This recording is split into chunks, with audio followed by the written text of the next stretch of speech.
Welcome to a new edition of the Neon Jazz interview series with Los Angeles-based jazz guitarist Mike Scott.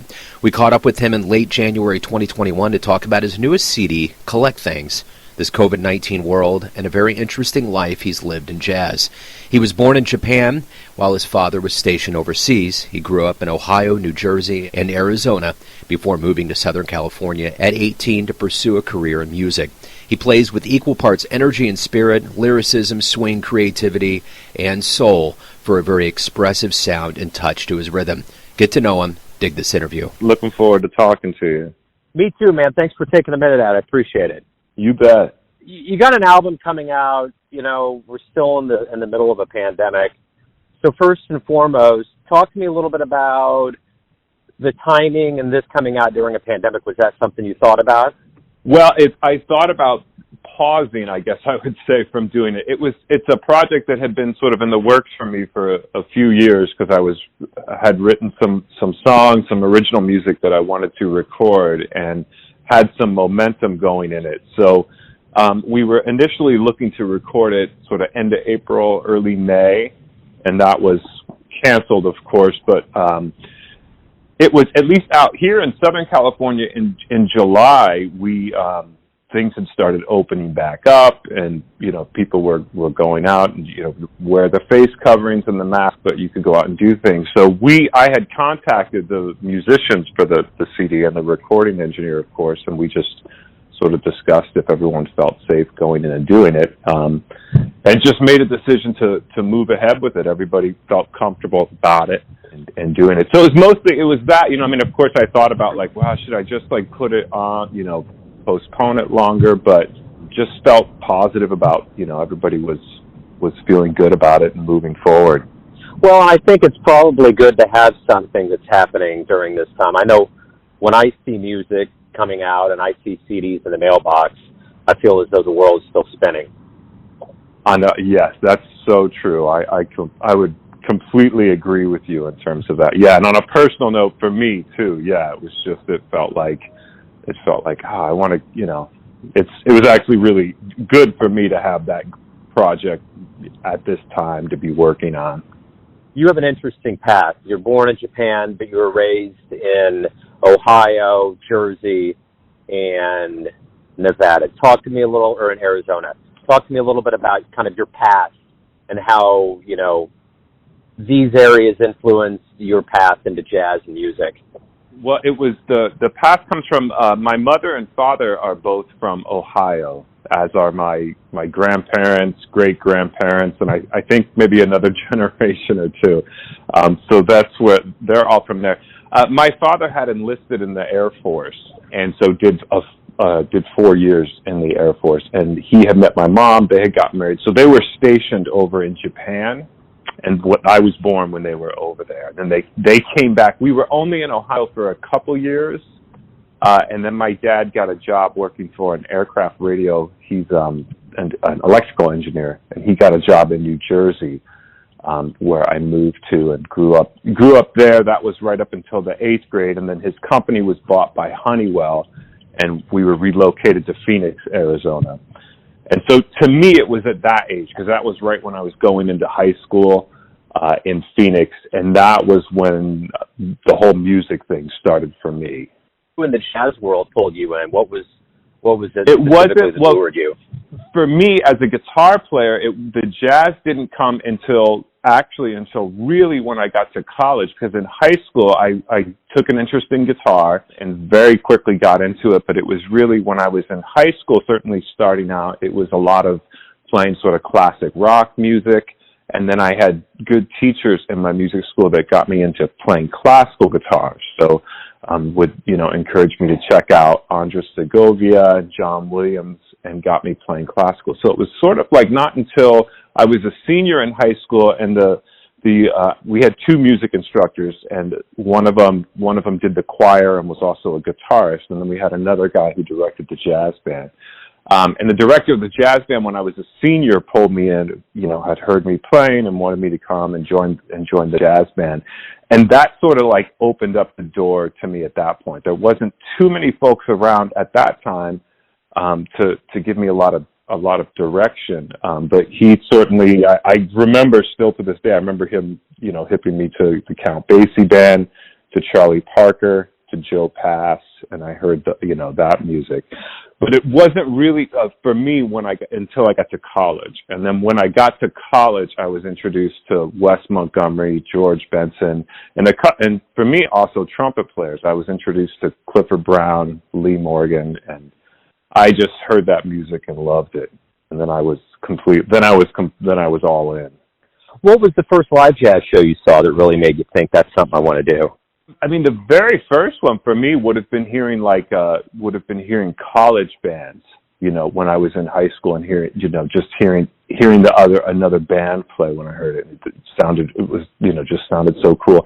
The first, let me see, what was the first, so I moved out to Southern California to start college and got out here and and I remembered that being in the college there, they got us tickets to go to the Hollywood Bowl that summer to see the Playboy Jazz Festival. And I remembered at that time there was a whole bunch of great bands that were there. That was that band with Matheny and Herbie Hancock. So I got to see that one. That was amazing. And that was also the year it was one of Miles's last bands when he was in the late, that would have been 1990, summer of 90. And I got to see them, and that was really amazing. And that one was great. I also remember that it would have been a few years later, but I remembered seeing that band with Joshua Redmond, Brad Meldow, Christian McBride, and Brian Blade. And that blew my mind hearing those guys. I actually live in the town that Pat Metheny's from. I just moved to Lee Summit in last January. So wow. Yeah. That's very cool. That's one of that album he did, Beyond the Missouri Sky, is one of my, I was just talking to one of my students yesterday about it. That's one of my favorites. Yeah, and it's interesting too, because since I'm, from Lee Summit, there's so many people that have so many personal stories and interesting stories about Pat that just, man, the amount of stories and paths that he's been on has been pretty crazy, Of all places to end up, you end up in Los Angeles. Talk to me a little bit about how that has become your home and your haven. Yeah, it did. I mean, that was, being in high school in Phoenix, I had different options and places I was looking at to go to school, but I was directed out here to found out about the community college where I'm actually teaching now, which is Fullerton Community College. So I moved out and came to Fullerton College, which is where I really started studying jazz. And then later with transfer, I went to USC, where I finished my undergrad degree, and then I stayed on and did my master's degree. But being out here, it's been great. I mean, it's funny. One of the things during this pandemic, it's just kind of had a moment to make me stop and think back about my experiences. And I just feel like I've been so fortunate to have met, so many fantastic and talented musicians out here that I've gotten to work with. It's challenging, of course, like anywhere, trying to make a living and doing it. But I like being out here and just the connections that I've made and being able to work through gigs and teaching. I remember when I finished at college, I remember there was a brief time where I did think about moving and going out to New York, but it seemed, I knew some guys there, and I knew, it's tough, and just, you got to break it into the scene. And I just had sort of met enough people out here that I felt like I was going to be able to make a living as a musician, which was really important to me. I think, mentioning the pandemic, that's kind of been the backdrop of everything here. And I think, that's been a big flashpoint for us, and we all look back to mid-March. What was your last gig like? How fast did your itinerary fall apart? Kind of how did all that transpire, and how did you kind of decide to keep yourself afloat moving forward? Well, for me, a big part of my work is that I teach it. Like I mentioned, I work at Fullerton Community College. The big thing for me when, in terms of the teaching side of things that happened, was I had to really quickly figure out how to teach online, which I didn't really have any experience doing that. So I had to adjust in that way. And you're absolutely right. Yeah, the gigs, just like any gig that I had in my calendar, my book, it was sad to just see all that just was like gone, was canceled. I remember I was particularly, I had one gig that was lined up. I was actually really looking forward to, that I was going to be going to, not to New York City, but to upstate New York to do. And that gig was literally scheduled for, oh gosh, was it like March? It was the 13th or 14th, or it was something like that. And yeah, it was literally like a week before we got the notice that it was canceled. So it was just like, yeah, it was just, sorry, I'm trying to make sure I'm answering your question correctly there. But yeah, it was just sort of like, wow, just everything in terms of the gigs just got shut down. So, certainly I would have to say I'm very grateful and thankful to have the teaching work on the education side that I have, to keep me employed. What do you like the best about being a musician? I like the process of it, which is just kind of like the craft of it. I really look forward to, it's fun to me that it's like, it's always, I still, need to pick up my instrument and play and see if I can sound good today, see if I can play something new. So that goes back to like, just even when I think that was what really drew me into it in high school, was just, I liked, being a bit of an introverted person. It was this little world I could get lost in and just sit down and play for a couple hours. So it's really the process, and that's kind of, for me, like with this album, to have, had these songs and sort of work on them and see if I can shape these songs into something I like. It's really that, I love that whole process of it. That, and I also, of course, as a jazz musician, playing particularly like in small group jazz, playing in a trio or a quartet or something. I absolutely love doing that. It's, just being part of a musical ensemble like that, where we're all working together.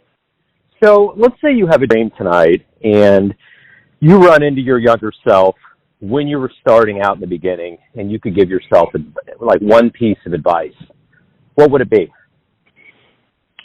That's it's always what I say. I don't know if what I would, other than I would certainly say, hang in there. Just keep at it, I think, will be the biggest thing, because I think it's like, for a young musician, it's like, if you really love it, it's a very challenging road. It's very rewarding. But just to, you're going to have ups and downs, but just to keep at it and hang in there, keep working at it, keep trying to get better would be those kind of things. But it's that when I think of that question, it's always funny to me, because I'm like, gosh, it'd be funny to see myself as a young person not knowing what I was getting into. I think I might try to find that DeLorean and tell it, just stay away from like these years right here. The pandemic years? Yeah, just go right around it. Just take a long nap. Yeah, right. Hibernate for a while, be a bear. Yes. Speaking of the other side, when we do return to live music, you get on stage, we get back in the audience. What do you hope we all realize about this very prolonged and long absence away from live music? I hope that we all have like a real, a sincere appreciation of it. It's just one of those times, right, where it's like we forget, just the little things that we take for granted, So I hope that we all like really it's crazy. I mean, just anything, going out to sit and see a live concert, or, even to go into a movie theater or something. It's just things that we always just took for granted. It seems like, I hope we, have I hope that I do, that I really find like that I'll have an appreciation for how great of a thing that is. Yeah, and I hope so too. I hope it's not, I know like after some of those big moments in the world, like after 9/11, there was the general feeling that people were holding on to that was more kindred, and but humans just, we all have a way of kind of falling into old habits. But I think this has happened for so long. There's got to be a level of us that just, that we program this into our brains and think, man, this is, I mean, I can tell you right now, for instance, watching the skyline explode with fireworks last night after the Chiefs went to a Super Bowl again, and I saw it last year, is a totally different feeling. It was euphoric because it was such a long year. There's so much that went into this, and the fact that we're returning to this, and there was like an article in the Star yesterday about how the mental health of the Kansas City area has been huge. And then I think to LA, you guys won a championship in both baseball and basketball. So if I look at two cities, and then even Tampa too, because they went to the World Series and the Super Bowl now, it has to be huge for the populace to feel kind of that good feeling. I agree. I think even if someone's not like a huge, normally a huge follower, it's just great to have something to be, to feel good about and to be cheering for. Yeah, same. I agree with you. Yeah, especially like you mentioned, watching the Lakers and the Dodgers win. That was always, I looked forward to every game. Everyone has a perception of who they think you are, your family, your friends, your fans, your students, but you're the one living your life. Who do you think you are? Good question. I really like to, I like to think of myself and to feel proud that I'm able to make this living and this career as a musician. I think that's what I'm the most proud of when I think about it. I try to like sincerely, be grateful and sort of like the footsteps of all the musicians that have inspired me and that I've learned from, and that I've tried to, create my own sound and identity and music that I have. So I guess that would be, just thinking off the top of my head in terms of how I see myself is that I'd like to think of myself as being grateful and thankful for the opportunities that I have and that I get to work as a musician and be a part of the scene. Right on. Finally, why do you love jazz? I love the expressiveness of it and the rhythmic feel of it. I mean, that's certainly what drew me into it. I mean, certainly the swing and that feel, when you listen to like Jimmy Cobb and Paul Chambers hooking up on one of those old Miles records, it was just like, wow, what is this?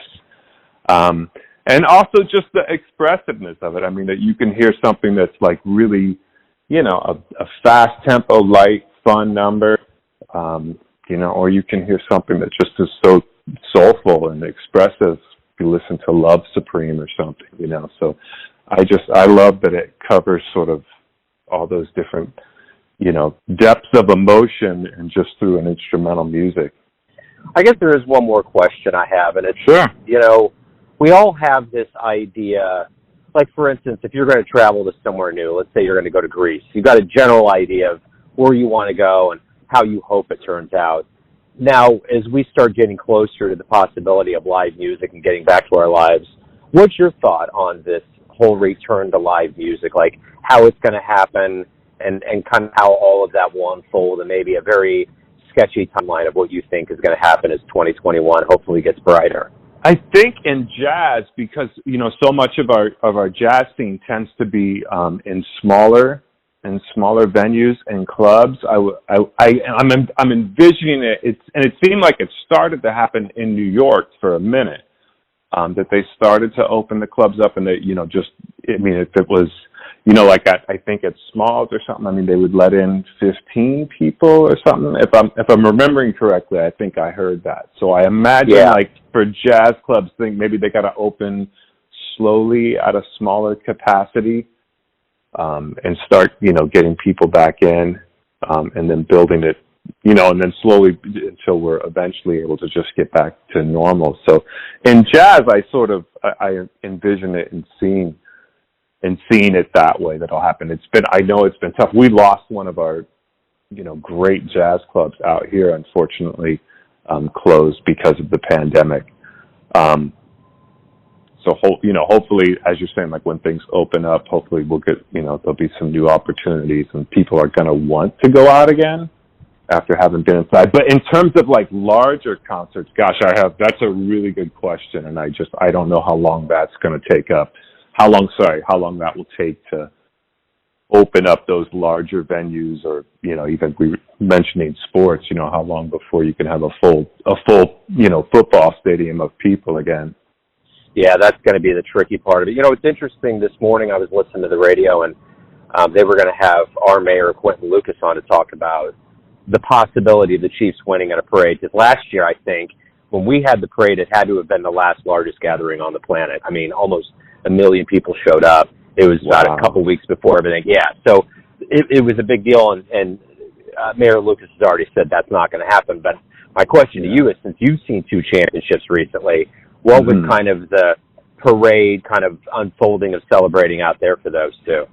I didn't follow it that closely. There was something that was it? I'm trying to remember if it was the night. Was it the evening that the Dodgers won? There was. I don't. Gosh, Joe, I don't remember what happened in terms of what they did in terms of official parades and stuff. I don't think they did anything that was like a large public gathering, but there was some sort of like flash up, gatherings that happened. I know that there was concern the evening, but I don't remember what happened in terms of like with the parades. It seemed like they would. I mean, it didn't seem like they'd be able to, sanction. No. Having a lot. If they're if we're all being told not to gather in those large groups, it doesn't seem like they could sanction at this time a parade for it. Yeah, I think they've already ruled it out, but I guess what's the alternative? I don't know if maybe they're going to have some kind of like, I don't know, maybe they'll have like an online event or something like that. I'm not sure, but anyways, it's interesting to see how all that's going to unfold, because I went to it last year, and this town's pretty crazy for the Chiefs, so it's almost like a religion out here. Yeah. So I know that it's going to be a big deal no matter what happens. For sure. It's exciting. And like you said, how exciting to have that at this time. Yeah, and I actually, all these years, I have not liked Tom Brady. I have always found him irksome, but I finally actually kind of like him because he reminds me of LeBron. Like, he went to another place, and he is proof that you do need to have a quarterback, because the Patriots couldn't do that. Bill Belichick isn't all of what they said he was. It's like, it truly can be like one person, and I know that even with Mahomes. Mahomes turned this whole town around. I mean, him alone. Like Reed and everybody else, yes, you need to have a good cast around you, but if you did take that one person out of the mix, like even with LeBron, it's over with. It's going to be the good old days, Yeah. So. Yeah, I talked to my dad for just a moment yesterday, and I was laughing. I just thinking that I think there's some genetic engineering involved with Tom Brady. Oh man, yeah, it's crazy, and I really just thought he had lost it because Mahomes beat him earlier on this year. They didn't do good in the beginning, but I will never forget this quote, and this transcends any sport. This is all sports. One time Brady said, "You guys can go on and on and on about what you think is the right ingredients for a championship, but it's all about perseverance. It's all about longevity." And he plays to go all the way through the Super Bowl.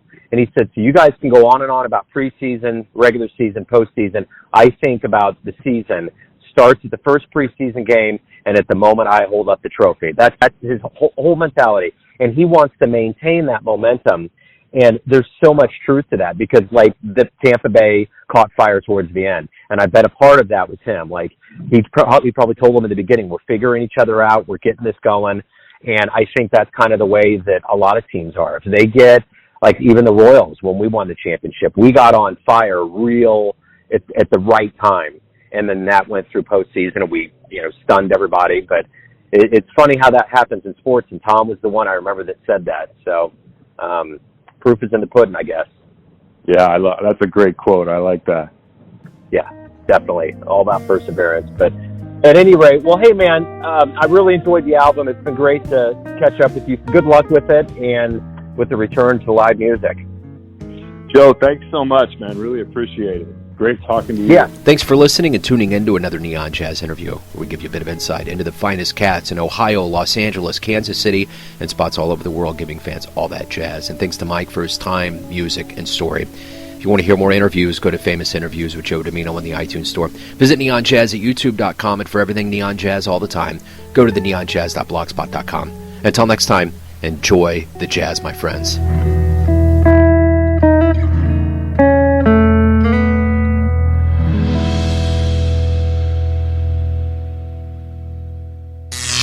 Neon Jazz.